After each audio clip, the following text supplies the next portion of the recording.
Hello, and welcome to all participants to our webinar, Driving the Change, Accelerating Public Transport's Transition to Electric Buses. This webinar is the second of a four-season series exploring the electrification of public transport buses in Latin America, Asia, Africa, and Europe. Our previous session focused on experiences in Latin America, and if you are interested, you can access the link with the recordings in the chat box. Today, we will concentrate on Asia, specifically in India, China, and Indonesia.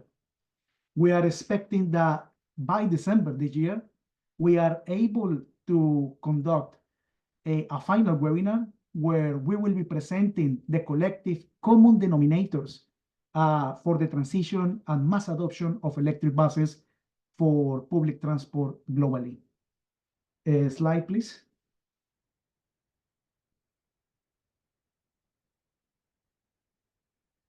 Next one.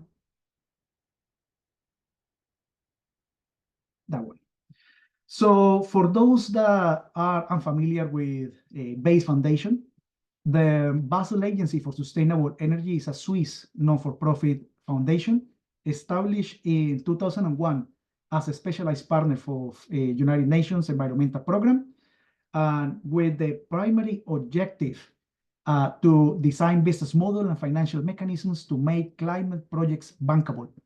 In electric mobility, we have supported projects all around the continents, from identifying technical, legal, financial viability to designing payment mechanism and developing tender documents.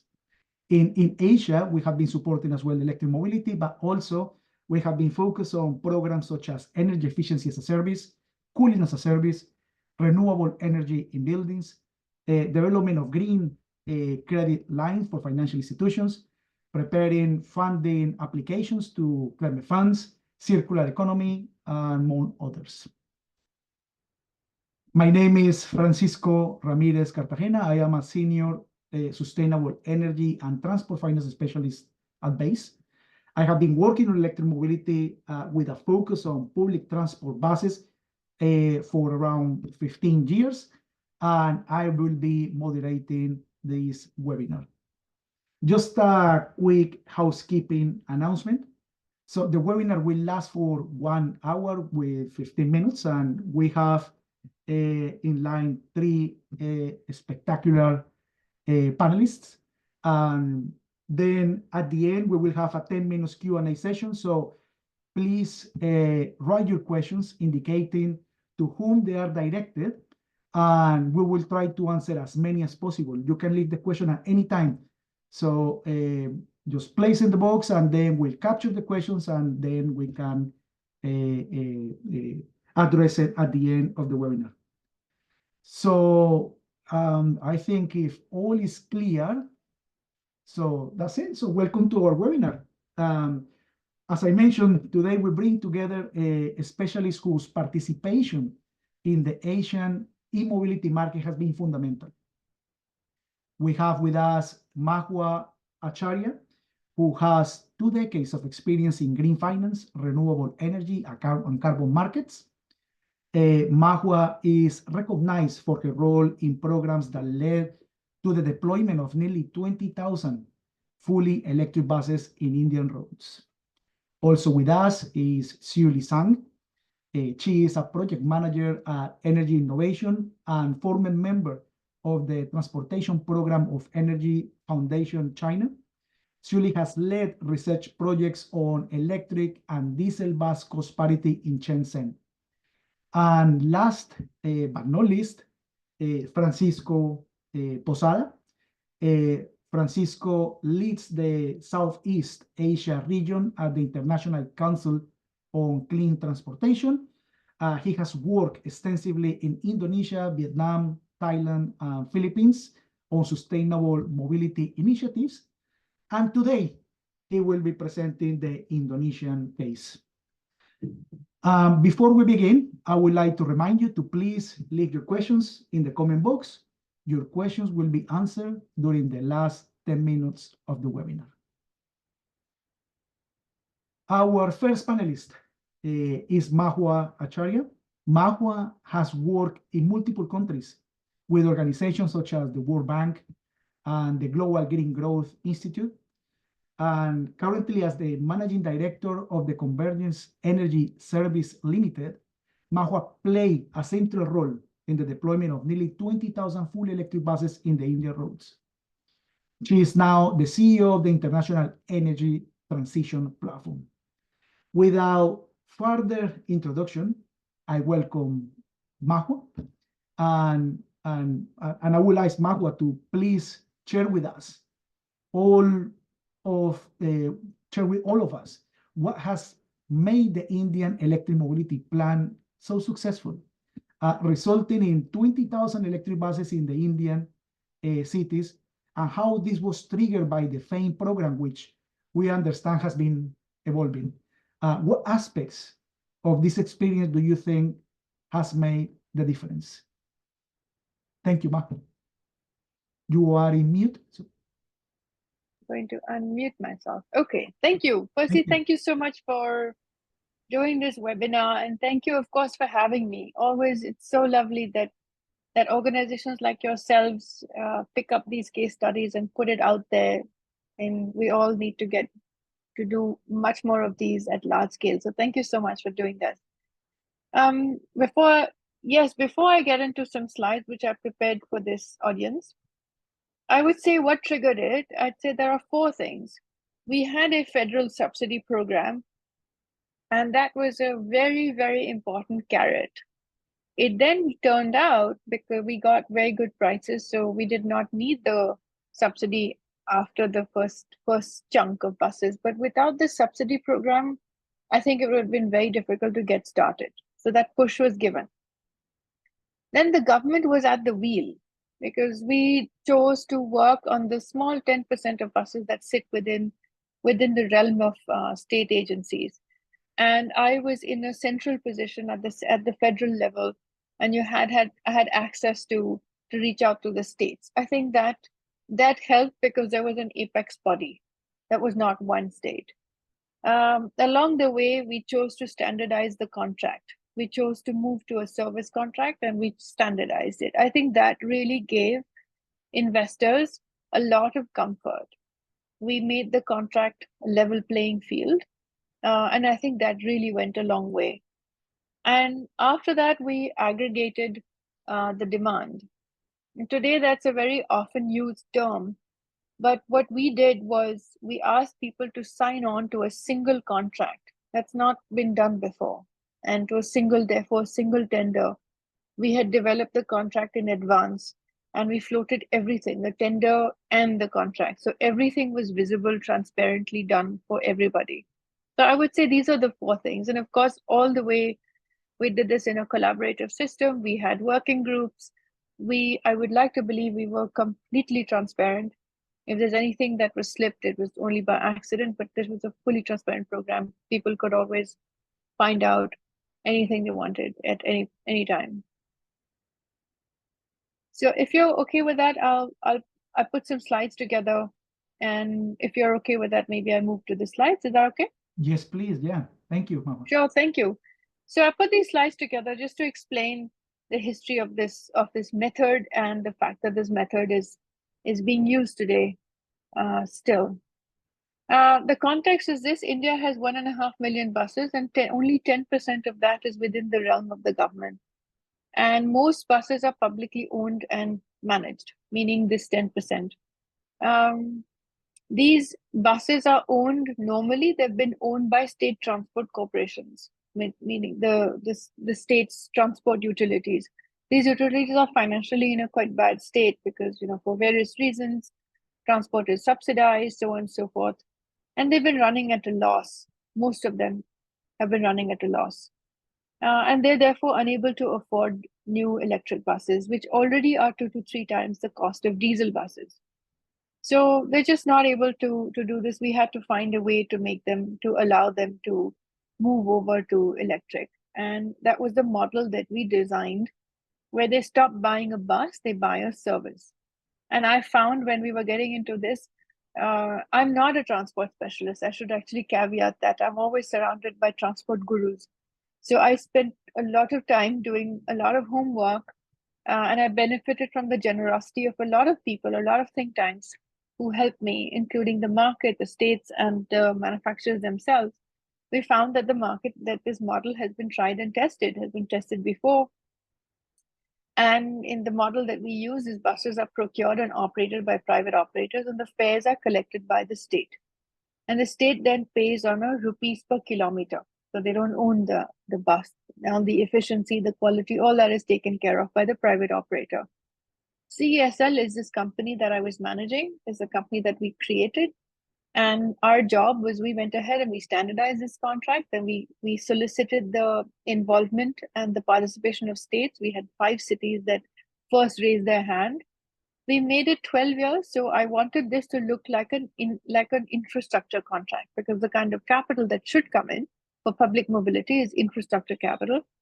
We required that 25% of the buses be driven by women. So you see on the right hand side, this change was not easy, but it definitely helped to put that into the contractual conditions. Transport, you should know, is a state matter, and I'll get to that in a bit. We standardized a lot of parameters, and when 5 states signed up to this standardized contract, we found that we had almost 5,500 buses that they all said, I'd like to go ahead and purchase. So they gave us an order, and they signed the terms of this contract. We then floated the contract and the tender. The contract and all of the conditions that we had standardized, we had made them bankable. It's really important, because we did this together with investors and others. And we had to get everybody to agree to all of these requirements. The assured kilometers, what happens if you go higher than that, if you go lower than that. What happens when the bus, transport is an essential service in India, so it's not so easy to just take your bus out. We have a lot of such conditions that we worked on this. This is a 400-page document that took us many. It took us 42 meetings. It took me 42 meetings to get done over 10 months. We standardized the charging infrastructure. There were lots of questions out there. And then we ran a tender. When we ran a tender, everything was out there. I just mentioned, transparency. Whatever was in the potential contract was out there. And we got prices that were almost 30% cheaper than diesel, which really hit. It was, for me, it felt like we had hit a sound barrier. We had crossed the sound barrier, because we just went past the diesel issue, and we went past it at a significantly lower cost. So it can become quite justifiably difficult to buy electric buses, and justifiably easier to explain that it's all about a business model. It's also cheaper than CNG, compressed natural gas. The savings to a state utility, you can imagine, are quite serious. It's about $22,000 per bus per year if we use this model. So of course, has a very positive impact on the profitability over the long term. What happened then is other states woke up, other cities suddenly. I used to go into office and I just wonder how many more bus demand we would get today, because suddenly cities said, I want buses, because suddenly we're able to give them something that is affordable.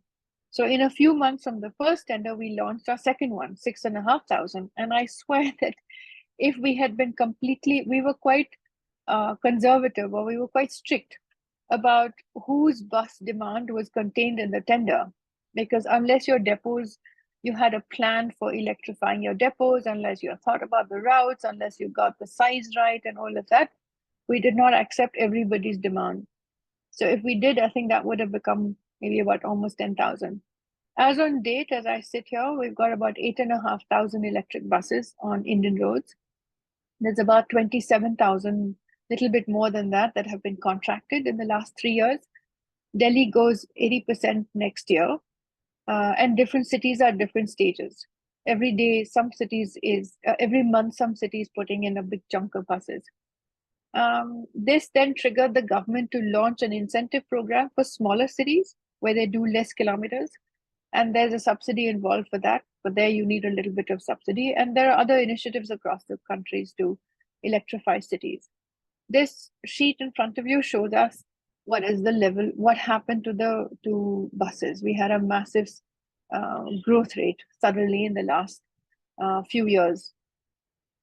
We had, I think you had asked me what were the initial difficulties and challenges. Transport is a state matter. We're in a federal system. I had to go to states and explain to a state why they should give their procurement right to us, and why they should give not just the procurement right, but they don't get to choose the vendor. We did.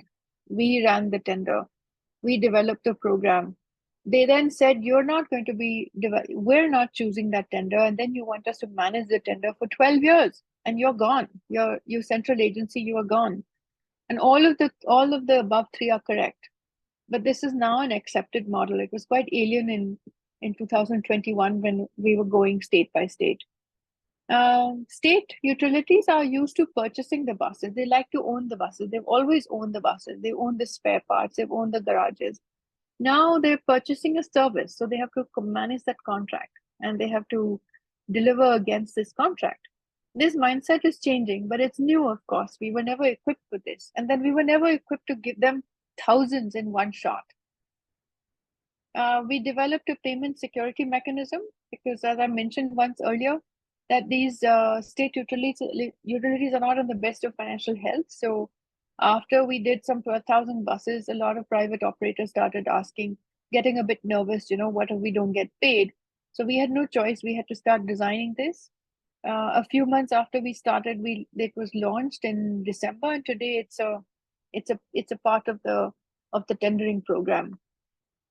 Since then, I have completed my time with the government, and together with a few others, we're taking forward some of the work we had done in the government. The platform is called Intent. Everything you see in the slide in front of you is in the middle bubble. Is our job is to continue to aggregate demand, and we will work to make sure that demand is bankable. So we will we will make sure that it is an investable project, and when it's ready, we will open it up for investment. Very similar to what we did in the government, and we'll work with the ecosystem, including BASE and other organizations, where we will take off from where you leave. Our value proposition is to do scale. Every day I sit and I say, oh my God, climate change is not going to wait for us. So unless you get speed, you don't get anywhere. But if you get speed without scale, what's the point? This is like a lot of effort. So got to combine speed and scale, but then just got to make it bankable. A lot of stuff out there is simply not investable. We're going to bake in these things. So you saw over there women's pictures. It took a lot of effort on our part and everybody's part to get women to drive a bus. Not to mention we have cultural barriers, social barriers to these things. But unless you do this from the beginning with that intention, and I'm completely sure it can be done, but I'm also very sure it's not without challenges. These are all going to be baked into all of the investments that we're going to be developing. It's the team members in Intent platform were all involved with me. They were all with us. So that experience is quite common. We also built out the payment security mechanism. So there's a fair bit of financial knowledge. The other thing that I have learned I have come to realize over the last 6 or 7 months is that we find that many countries are asking for this experience.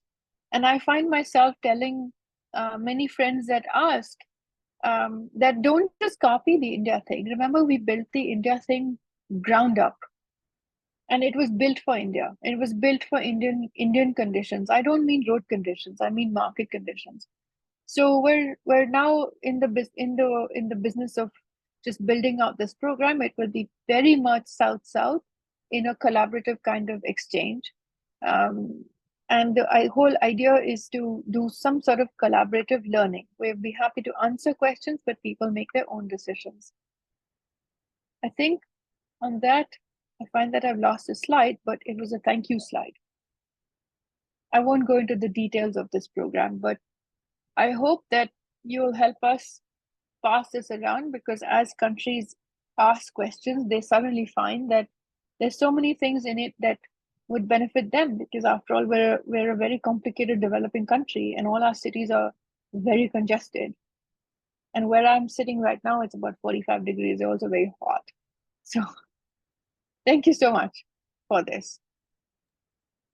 No, Mahia, thank you for sharing all these experiences. And from my side, I take away the bankability components that you presented in one of your slides. I mean, you have mentioned it all around, but you summarizing one of the slides, I really like it. And you mentioned about a few elements, for example, assure kilometers and payment security mechanism, and also increase volumes and lot sizes. What I mentioned before, enhance payment securities through escrow accounts, designated accounts, seniority to operators. But I think the one that, I mean, because all of this is very interesting, but one of them that I have found in the market that is missing in most of them, in many countries, I mean, is where the buses are no public essential. When the buses are not being named as they are under the policy, as they are a public matter.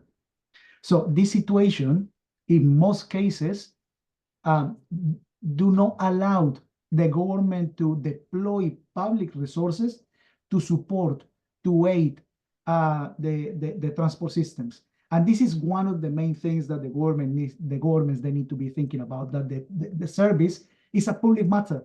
By being a public market like another type of service, they need to have the required elements, in some cases supporting, being supported by tariffs. So thank you, Mahua, again, and yeah, appreciate very much all these insights. Sure, thank you.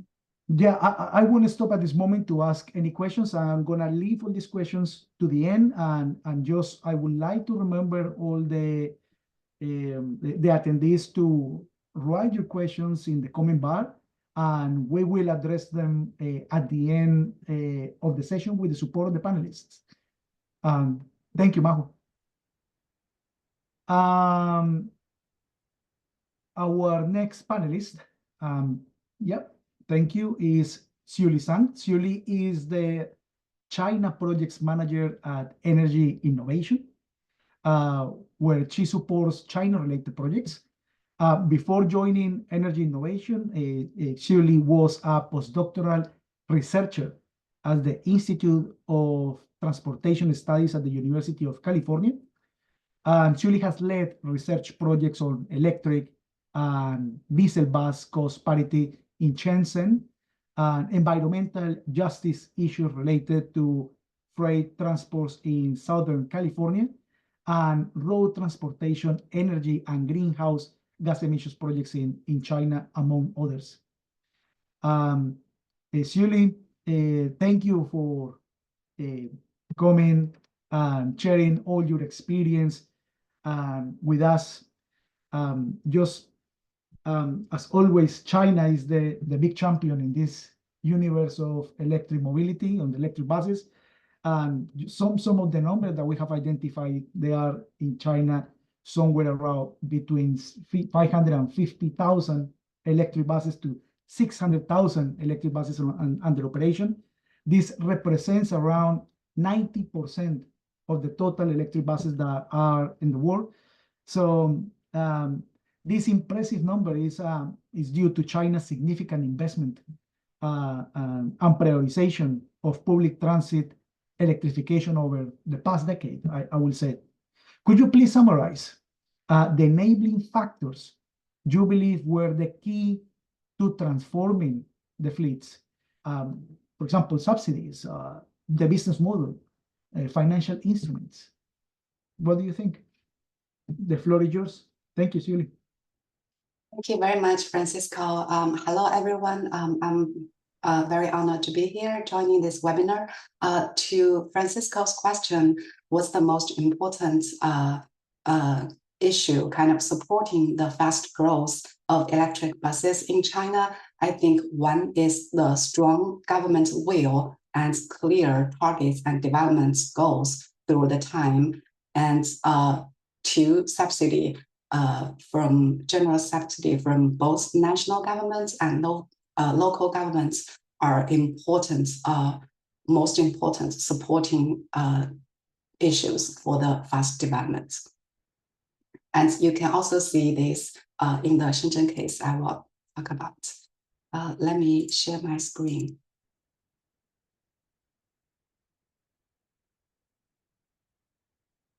So yeah, I'm Shirley Zhang. I'm talking about the transit bus electrification in Shenzhen, China.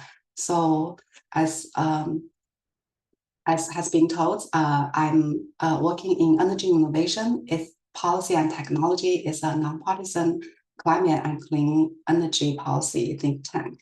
So I did this research, collaborated with World Bank and Shenzhen Bus Group and China Development Institute together during my PhD study in at UC Davis. So as today, so this data, the pie chart on the right is the bus fleet structure by end of 2022. The electric buses took about 65% in the transit buses on the road by end of 2022. The hybrid bus here took 12%. It's almost all of them are hybrids, plug-in hybrid electric vehicles. So the so-called new energy vehicles, NEVs, including battery electric buses and plug-in hybrids, take more than 3/4 of the bus fleets by end of 2022. For light-duty fleets, China also leads the developments, have 60% of global sales, global registration in 2023. So for China,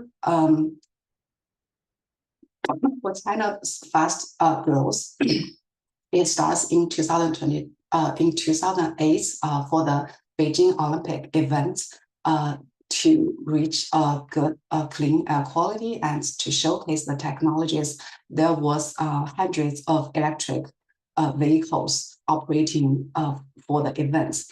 And then starting in 2003, the 10 cities, 1,000 vehicles project aiming for in each year, the governments identify 10 cities and aiming for 1,000 new energy vehicles deployments in the cities. So in total, in 3 years, the target was 30,000 new energy vehicles. In reality, it reached 27,000, but it's almost reached the targets, and it's set a great ground for the city's development. And the national subsidy provides incentives for the research and development and for the vehicle sales, and also exemptions, tax exemptions and incentives for land use and business innovations also played an important role in the national NEV developments. So for our Shenzhen case study, we partnered with World Bank, Shenzhen Bus Group, and China Development Institute. The cover of the report is on the right, and you can access this report by the URL here. So the background of the development is that Shenzhen is the first large city in the world to fully electrify its urban bus fleet in 2017. And Shenzhen has its special advantages, and they have they have several battery electric vehicle companies there. The top seller, BYD, located in Shenzhen, and there are several battery companies, parts companies located in Shenzhen. This provides prompt support for any needs for the vehicles. And Also, the transit operating modes were modified to accommodate a fast-growing, expanding metro system in Shenzhen. So the national and local governments provide subsidies through 2013 to 2020, and it's fully phased out in 2022. Over the time, the subsidy was decreased. So here is the kind of the so the deployment of the buses in Shenzhen Bus Group. We can see most of the majority of the fleets was upgraded in 2016 to 2017. On the right is the installed charging infrastructures supporting the bus deployments. We can also see in 2016 and 2017, there was a great expansion of the infrastructure. So I will talk about this stakeholder slides for a little bit. So on the left corner is the national government. Different ministers provide technology guidelines, categories, and subsidies for the new energy vehicle developments. On the right is the Shenzhen local government. They built a leading group, including departments governing land use, electricities, subsidies, etc., to provide support for different aspects of the deployments. So here is the industrial stakeholders. The bus manufacturers provide the vehicles, and also they provide lifetime warranty for the buses operation. And the bus companies provide product feedback and to the companies for their technology improvements. There are charging service providers. They provide the charging service to the bus operating companies. And so for the bus operating companies, they separate this part of the operation to these providers, but only pay service fees and electricity fees during operation. Also, the banks in Shenzhen provides financial support over the lifetime of the buses. So all these supports released the financial burden for the bus operating companies to operate these new technologies. So here we can take a further look at the total cost of ownership, including purchase cost, capital cost.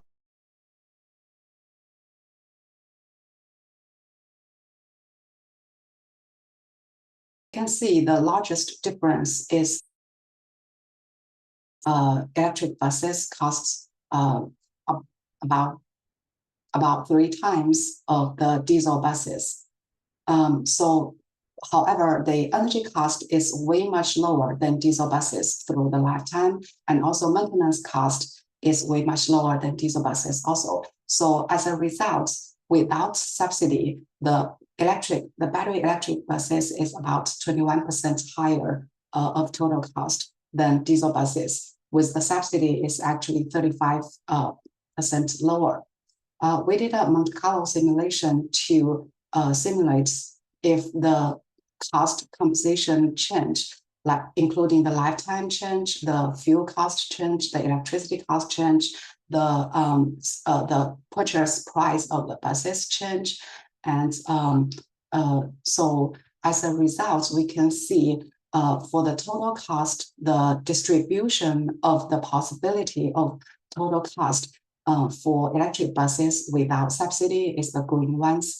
Is still in most cases it will be higher than diesel buses, but there's about like 50% possibility there will be a cost parity. For the per kilometer costs, there's higher possibility that the electric buses can be comparable with diesel buses. So since 2017, there are more high-speed chargers updated, and the fleets was all since then was always all electric. So we can assume it's a fully success. And in this process, both national and local subsidies played a significant role, and the stakeholders from different departments also played an important role in supporting this smooth transition. And from the cost analysis, we can see even without a subsidy, it's possible to reach cost parity for diesel bus with electric buses. That's my presentation. Thank you very much. Hi, thank you, Shirley, for the presentation and for this Shenzhen case study and this subsidy model, which from a quick calculation, I can identify that it has reduced significantly, somewhere about 60%, the capital expenditure proportion in the TCO for the scenario of electric battery buses with subsidies. So very impressive. Have a few questions, but let's leave it to the end. And yes, just reminding the attendees to please write your questions in the comment box, and we will be able to discuss them at the end of the webinar. Thank you, Shirley, for your presentation.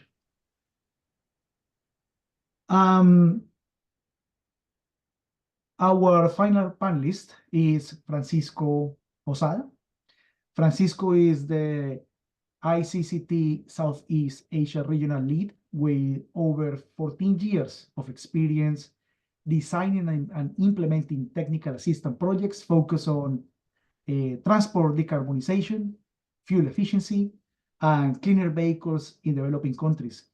He leads research identifying and addressing key challenges surrounding transport electrification, including infrastructure, policy, and other technical considerations. He holds a PhD in mechanical engineering from West Virginia University.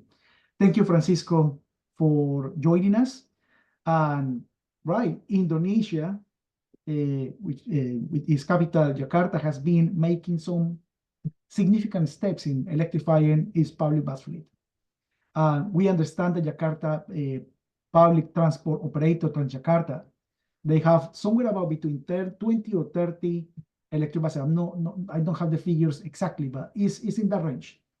And the government, they have this ambition and plan to introduce 5,000 electric buses by 2025 and another 5,000 for 2030. But obviously, this has shown to be challenging, and there are some barriers that they need to be addressed before actually getting into that target. Could you please share with us all the findings on all the support that you have been given to the country and recommend perhaps some solutions? Thank you, Francisco. Thank you, Francisco. Well, first of all, very excited to be today, to be one of the panelists in this webinar series on accelerating public transport transition to electric buses. I really enjoyed the presentation from the previous panelists, the big, progress that is being done right now in India with the support of, different business models to bring these buses into the country. It's an example that Indonesia is actually very closely following to address the challenges that we're facing.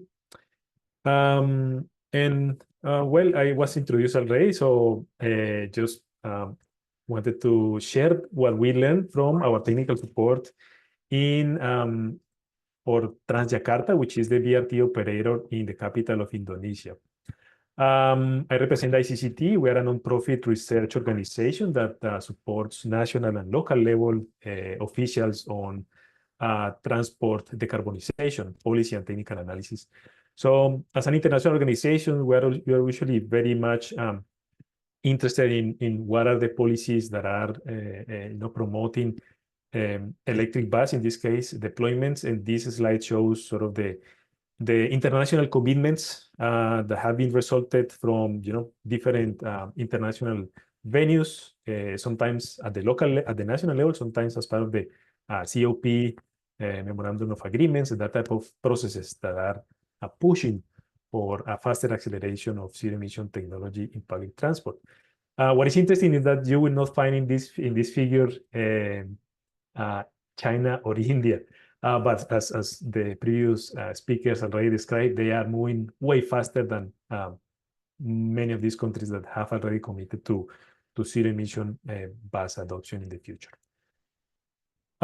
With respect to electric bus adoption, these are the common barriers for electric buses: more expensive, technologically more complex than the traditional diesel technology, which is the traditional technology from bus operators, higher capital cost at a lower operational cost, that was mentioned already. These technical questions that need to be addressed before scaling up, the range of the electric bus, the impact of the air conditioning, the passenger loading, all of these operational aspects that will have an impact in the range of the battery of these vehicles. The total cost of ownership, key piece of information that will have a strong influence on the contract negotiation between the operators and the transport authorities, and which changes for electric buses. They have different considerations now. And on top of that, we have sort of the general framework. What is the institutional and policy at the local or national level that might support or not, that might be a barrier for electric bus deployments, and they need to be identified and addressed. So that's what we have been working in different cities around the world. And in this case, we're going to be talking about Jakarta and Transjakarta BRT system. So for Transjakarta, we plan an approach that has two different layers. First, a fleet level analysis, and then we go into a route level analysis. This helps us address technical and cost challenges. The fleet level is more of a big picture evaluation on the way the contract duration, which in Indonesia initially was 7 years, which is impossible for electric bus to be cost effective. The taxation policies, the electricity pricing, fuel subsidies, that type of big picture questions that can inform easily how the electric bus will compare with the diesel bus, and can help us identify these big institutional or policy barriers that need many years of work with the governments, many meetings, more than 42 meetings with the government to figure out what are the solutions to these barriers. And then we go one level deeper, which is the route level analysis, because of the technical challenges of electric buses. We wanted to make sure that Transjakarta felt comfortable with this technology that was being offered commercially to them. Say, hey, can we use this bus, this 12-meter, 324 kilowatt-hour battery bus that is being sold by this very important provider into our system? So we look into developing an analysis that will fit that specific requirement for that particular bus, and identifying the range challenges, the operational aspect of the bus in those routes, and plan for solutions, and also take a look at the TCO as well as part of that analysis at the route level. So this is the results of the fleet level, high level analysis, comparing the diesel Euro 3 technology. So they also have a very old diesel technology, competing against very advanced battery electric buses. As I mentioned, the original contract was 7 years, and with that contract level and with a bus that is twice as expensive as the diesel bus, or 2.3 times, let's say, expensive as the diesel bus, the TCO was like 20% higher, very similar to what the Chinese case was showing. Then The local authorities were open to extending the 7-year to 10-year contract for the electric buses, keeping 7 for the diesel buses. That allowed for closer parity, but still not lower with the diesel technology. And actually, last month, the government announced that they will be officially extending the contract for battery electric buses to 15 years, which is something that we have been advising the government to be able to pay for the technology in the long term and to afford also the battery replacement by the 8 year of operation of the vehicle. So when you include all of that with a longer contract, then we can see there's a potential for a battery electric bus to be able to be competitive with a diesel Euro 3 technology. We look into diesel subsidies and taxation and provide recommendations in that sense. One interesting aspect is that diesel price is so subsidized, is almost more than 50% of the real price of the fuel, that by removing the diesel, it will basically reach parity with the battery electric without contract extensions, without any other additional policy lever.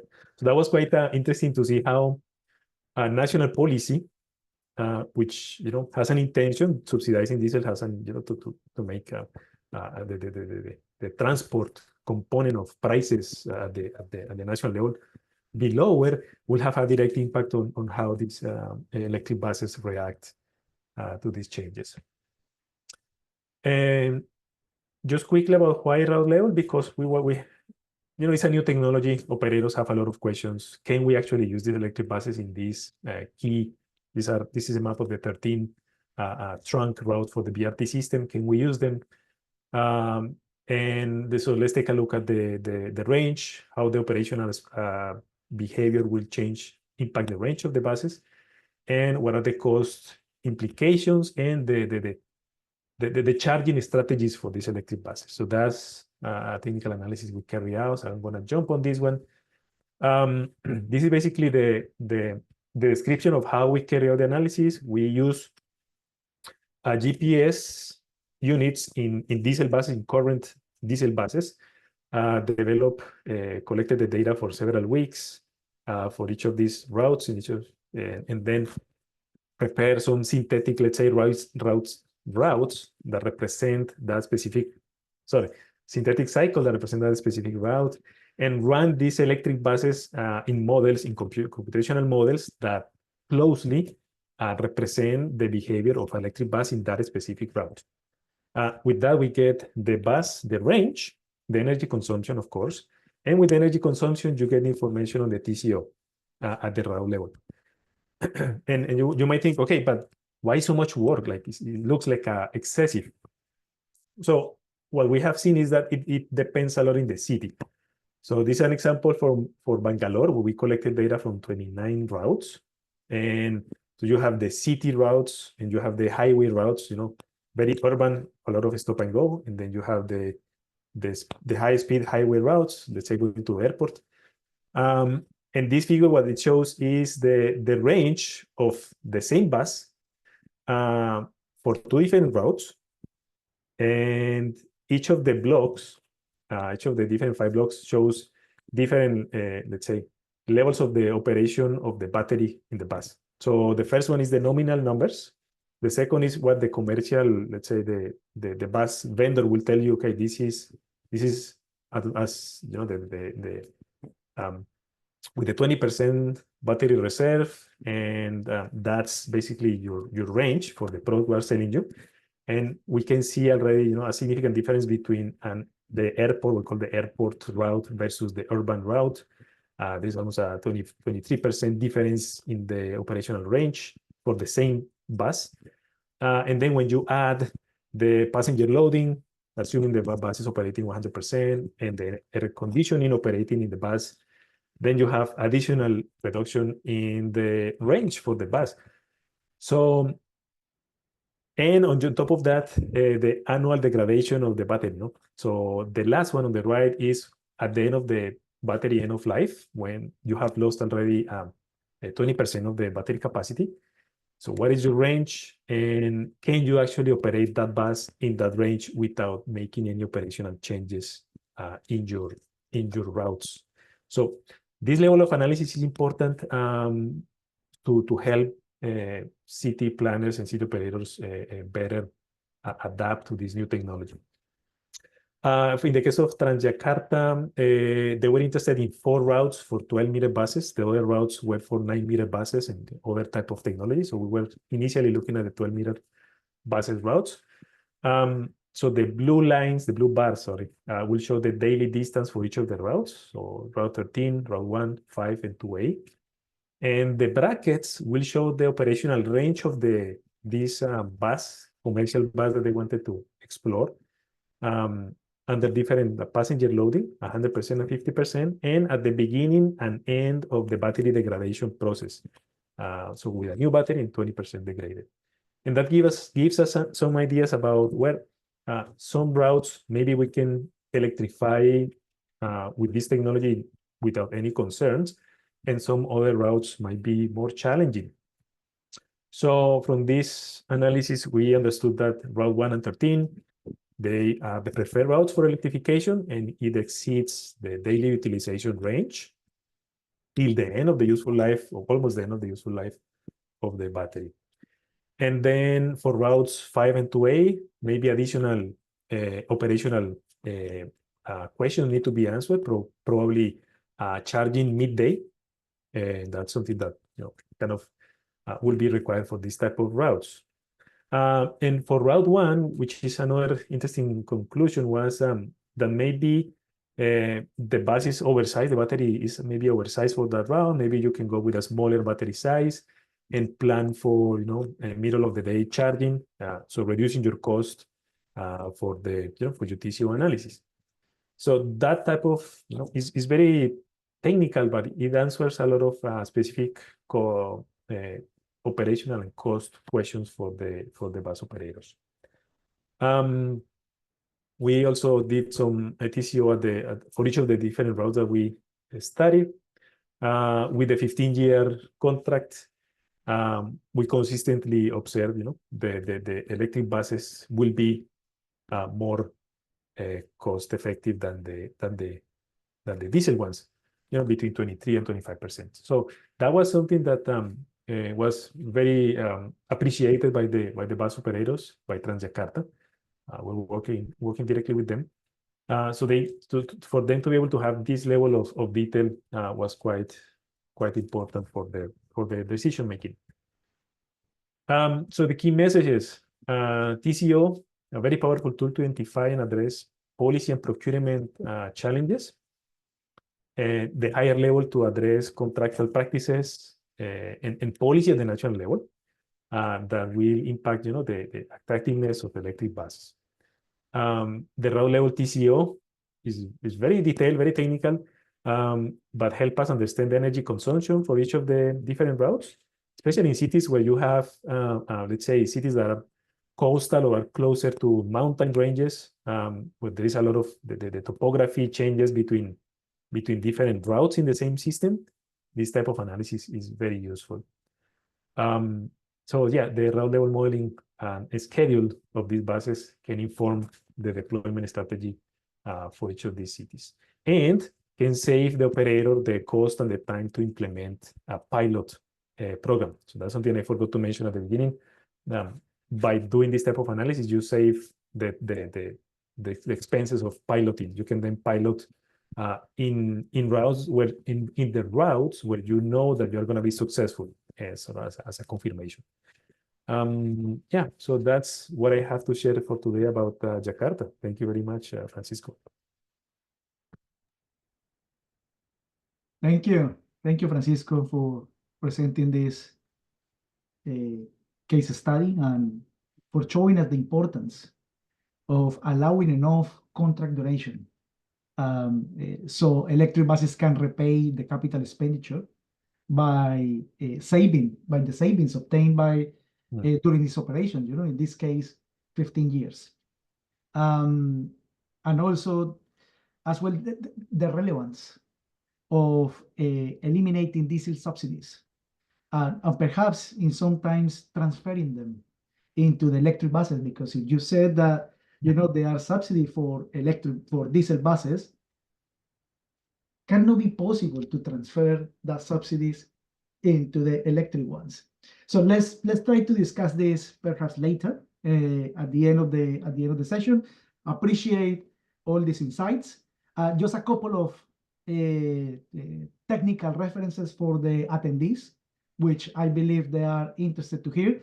From your presentation, I'm taking that traditionally this electric bus has a without load an efficiency of about 1.06 kilometers per kilowatt hour.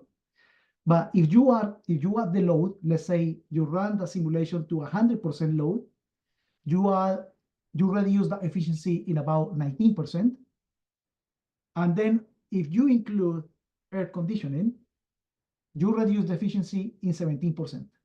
So these ones are the figures that most of us have been just looking around. In some countries, they mention 35% because the air conditioning, and another one they go a lot higher. What I have identified with experiences in another countries, they are related and very close of what you have presented. So thank you for that confirmation.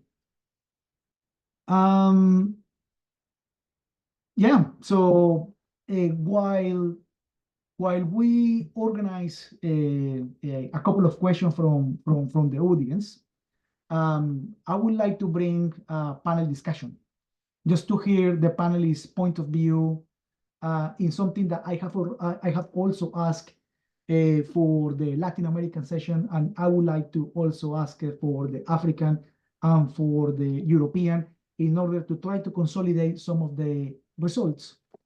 And the question is the following.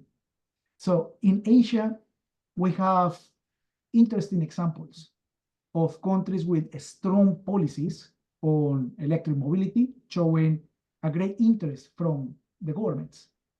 However, they do not have electric fleets, or they are still quite far away from a sizable transformation.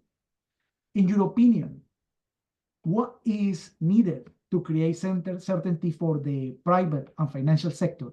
Do you think the traditional business model where the operator bears 100% of the demand risk, which is the model mostly used in many countries, could be the responsible for not having a greater number of relevant experiences in Asia and perhaps the world? Do you have any examples addressing these barriers? Mahua, in a couple of minutes, what is your opinion? Sure, just to make sure I've understood the question, that the barriers for operators to assume demand risk, or is the question that is that a demand risk? Can you just repeat the question for private operators? Yeah, of course. The question is related to, in many countries, they let the transport system to be operated by the private sector, and they have no support from the governments. And they are interested into bringing electric mobilities, expecting that most of the work comes from the private sector. But they are still under that business model where they are taking all the risk, demand risk. So they are expecting that, one saying that the government is expecting that from their collection system, they are able to repay and absorb the cost because you are giving them perhaps sometimes longer contracts, etc. But do you think that's enough? So I will respond to, firstly, let me say we have proven that you don't need a subsidy. Certainly for urban mobility, it's all a function of the total number of kilometers and therefore the number of times you turn the battery around. So it goes back to designing your business model. In some cases, when you're simply not able to give that many kilometers, if the city is too small, if your bus is not able to go fast enough and therefore not able to do this total number, yes, then you have to give something. Now, the vast majority of buses that are in fact owned by private operators who take demand risk, I don't think the issue is demand risk, because if that was the issue, we would not have buses in these countries. Where I live, we are 1.5 million buses, and private operators have been operating them for 50 years. If they did not make money, they would not be in that business. Mhm. The issue is, do they have the balance sheets to go out and buy or lease an electric bus? Because an electric bus still is 3 times the cost. So if they want to do it, their current model is to own that diesel bus, and they run that diesel bus. Now if they want to move over, they just simply don't have those balance sheets. That's issue number 1. Issue number 2 is, even if they did have the balance sheets, it's going to take a little bit of time before the banking system moves in full time. So I think we can deal with the banking system, because the banking system is okay with demand risk. Clearly, they've been funding diesel buses. They have to get comfortable with that battery and that technology. So the issue is not demand risk at all. In fact, the question that sometimes I get asked about payment guarantee for private demand, I think that's a misplaced question. The world of finance doesn't look at it like that. The world of finance says, as long as I've got traffic, show me what your patterns are. Do people board these buses? Does it go like 50%, 60% full, or does it go at 100% capacity? I think that's enough. I mean, we've built markets on that. So that question around is not even an issue, because the counterparty risk business is only a big fat issue when I'm only faced with one counterparty. And if I'm the investor, then I'm at the mercy of one counterparty. So that risk becomes outsized and very difficult to handle. So no, the risk in the private operator business, where there is no government intervention, you just go and get yourself a license to operate a commercial vehicle, and off you go, you charge what you like. That's just a function of how competitive you are as a private company. How many discounts you give, how safe it is, how comfortable it is, how predictable it is, etc., etc. So demand risk is not the issue. The issue is that they just don't have the balance sheets. Understood. Yeah, it's just in from our analysis, operating the diesel buses where you have a secondary market, it change, the game set from the operators, because they know if tomorrow they have an issue with the system, they can easily go and sell the diesel bus, because it's a market that has been evolved. I'm not talking necessarily in the example of India or in the example of China, where they have plenty buses and they are already rolling. I'm referring also for countries that they have a few buses, even when we are talking about the hundreds. There are not enough buses, so the financial sector feels some sort of risk that if the operator doesn't work, what's going to happen with the asset? So easily you can say that the asset will be transferred to another operator. But all that type of risk, they are the risks that sometimes the financial sector are not quite ready to take forward. It's an issue here as well. I mean, after all, this is a very large bus population, so it's definitely an issue here. If there's one issue that the world can solve, or the world can converge around, it is to build a market for repurposing batteries. Mm-hmm. The day I have a market for selling that battery, suddenly the cost of finance comes down, the terms of finance become significant. It's like 20%, in some cases even 20% cheaper.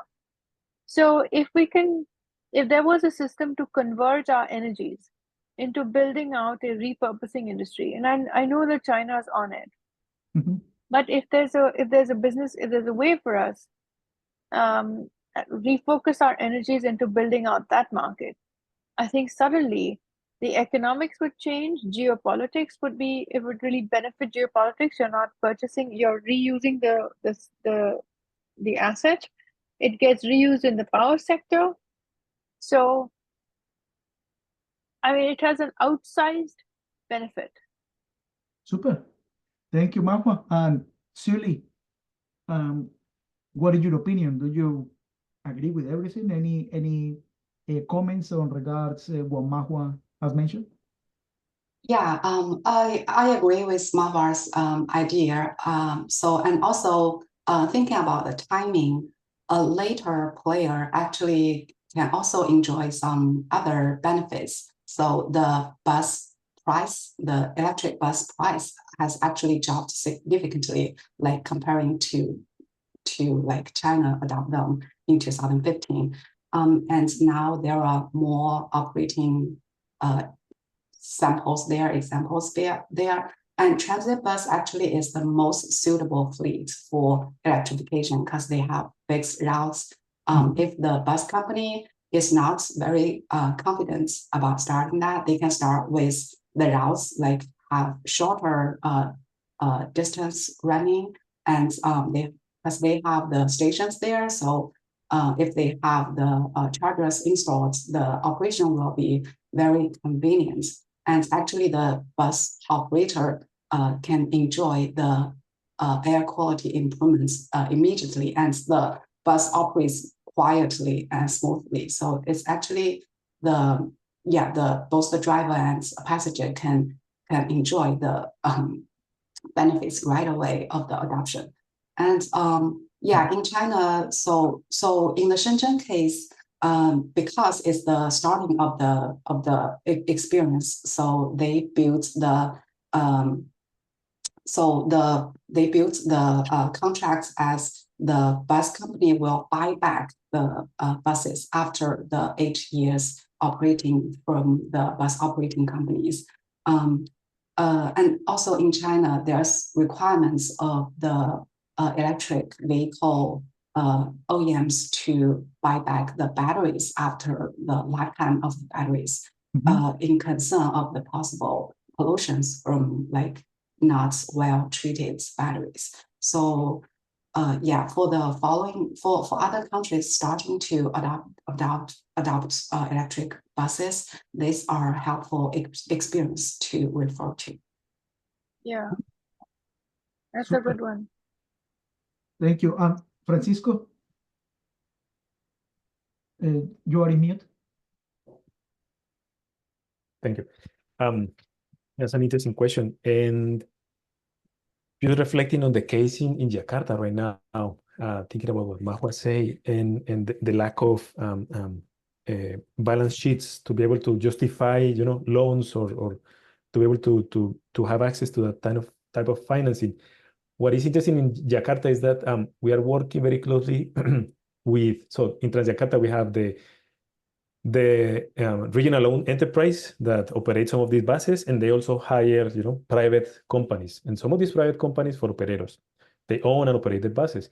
Some of these private companies are extremely powerful. They actually own banks. So they have access to resources, but they are still not investing in electric buses. And I think why is that happening? One is the TCO just doesn't work at the current 10-year mark of contract duration. So now that they're finally, that was last month, opening the possibility of 15-year contract, that might shift the balance, and that might allow these operators that have access to capital already to finally invest. You made a point about how many electric buses today, and is 52 buses now Transjakarta has. All right. In the country are 82. So is for a market the size of Indonesia, the fourth largest country in the world, that's small. That's very small. But I think that's one of the key pieces that need to be moved to be able to allow the market to respond, and the operators to respond to these challenges. Super. Thank you, Francisco. And let's try to take a couple of questions from the audience because we are already quite short on time. So I think this one is okay. I have got one question for Francisco.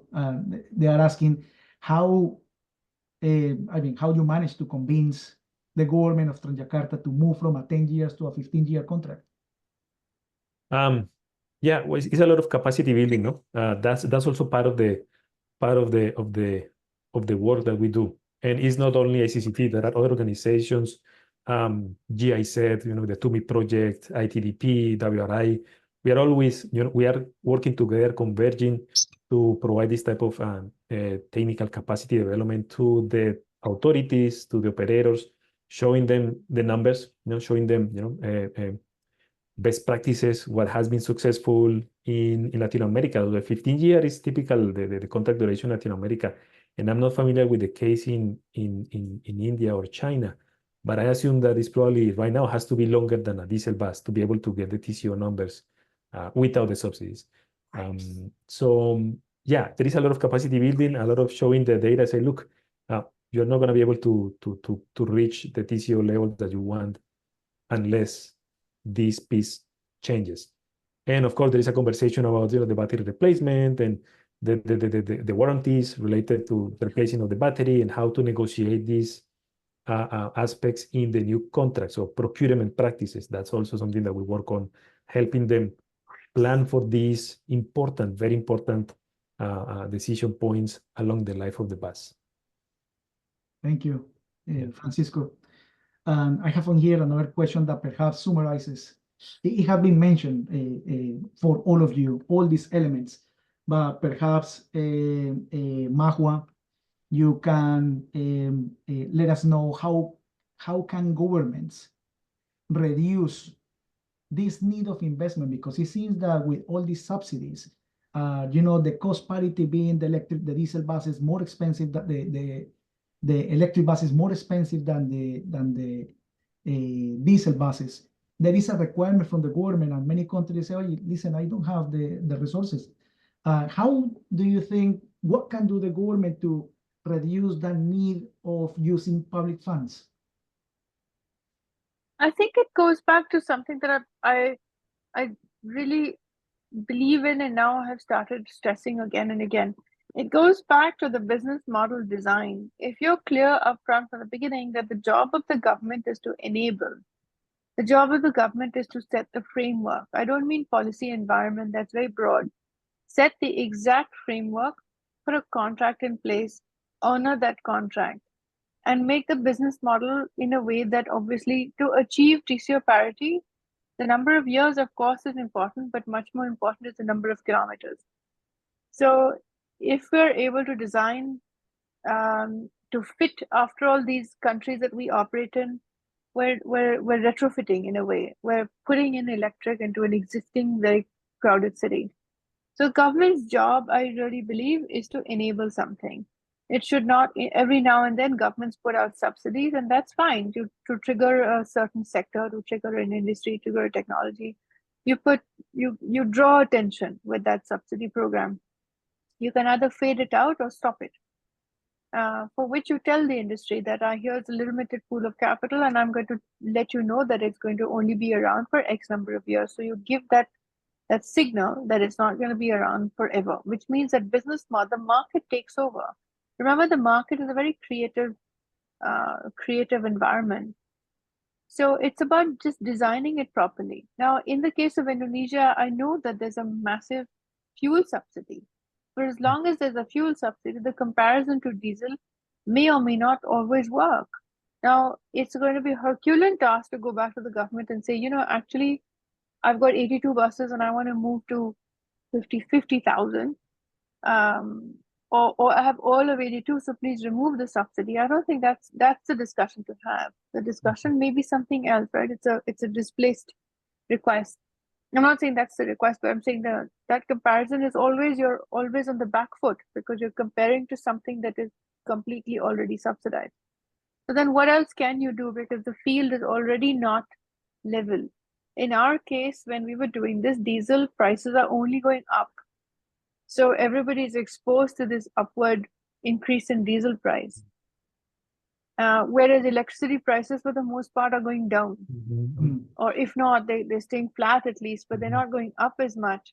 Then if you time it, and we didn't have that kind of time or sophistication to plan things like when do I charge the bus? If we charge the bus in the middle of the day when there's extra solar power, I think that's suddenly cost effective. Depending on which city you are, maybe you charge the bus in the middle of the night because that's also where power prices are cheapest. So there's so much of systems engineering that can be done. The thing is that we need to do it at speed. If there's one lesson I've learned, is that when you do large scale programs, speed is more important. It's disproportionately important. Okay. So you've got to do all of this design work upfront. Thank you. Thank you, Mahua. And a really quick one because we run out of time. Shirley, there is a question that they are asking. I don't know to what level you know this answer, but if you know, if we cannot answer this question for we can reply later to the person that sent it. But somebody wants to know if you know, Shirley, from where all the funds from the government come from to address the cost parity in Shenzhen, all the public funds. Sorry, could you repeat the question? Yeah, I mean the person wants to know if you know from where all the funds are coming from. They are coming from public funds, so they are public funds that they are feeding the private sector in terms of the subsidies, but where all these resources are coming from. If they are a specific fund designated for addressing this matter, and they are coming from obviously taxpayers, but they are a tax, let's say, in place for climate change. So if you know something like if something like this is working in that. Okay, yeah, thank you very much. So for Shenzhen's case and China's case, yeah, if from public funds, from the government's tax revenues, they set aside the specific amounts of money with the targets of deployments of the electric vehicles, and then yeah. There's no specific, fuel tax or climate revenue for that. No. Okay. Yeah. Thank you. And okay, we run out of time. Thank you to all the panelists and participants. I feel that we have a really productive discussion. I mean, obviously, the problem is also always the time, but right, just a reminder that in the coming months, we will inform you about our third webinar, and we expect by December to present the final one, where we will share all the collective experience and define potential common denominators for the transition and mass adoption of electric buses for public transport worldwide. So please subscribe, and I hope you will be able to participate in future sessions. Please help us improve our webinars by answering a short survey. And thank you very much for your participation. And this webinar is over. Thank you so much. Thank you. Thank you. Thanks, everyone. Bye. Bye-bye.